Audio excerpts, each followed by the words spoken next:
এই কি হলো? ওট ওট, নাহলে পাটা ধরে না জলে ডুবাই দেবো খানে। কি গো দিদিমণি, আজকে এত দেরি যে? আমি ভাবলাম যে তুমি আজকে আসবাই না। দিদি আমি না খুব ব্যস্ত মানুষ, সপ্তাহে 7 দিন বাদ দিন আমি প্রতিদিনই ব্যস্তই থাকি আমি। হ হ, দিদিমণি মানুষ, আপনারা অনেক ব্যস্ত থাকেন। ঠিক আছে, পড়ান পড়ান।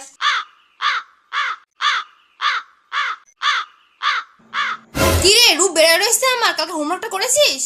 কালকের হোমওয়ার্কটা আমি করতে পারতেছি না।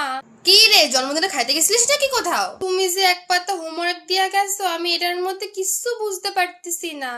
কি বলছিস রে, আমার লেখা বিশ্রী? হ্যাঁ দে তো খাতাটা দেখি তো। এত সুন্দর ক্লিয়ার লেখাকে তুই বিশ্রী বলছিস? হ্যাঁ এই বিশ্রী লেখাটা বিশ্রী, তুই তোর লেখা দেখছিস একবার? আমি তো কিছুই বুঝতে পারছি না কি লেখা এখানে।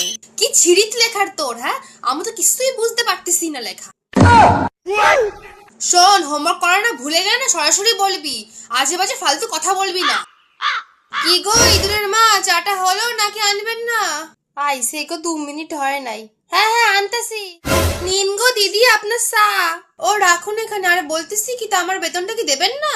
বেতন? আজকে তো মাসের 14 তারিখ, তোমরা তো আমি 1 তারিখ বেতন দিছিলাম। তোমরা 14 দিন দেরিতে বেতন দিতে পারো, আমি 14 দিন আগে বেতনটা নিতে পারবো না?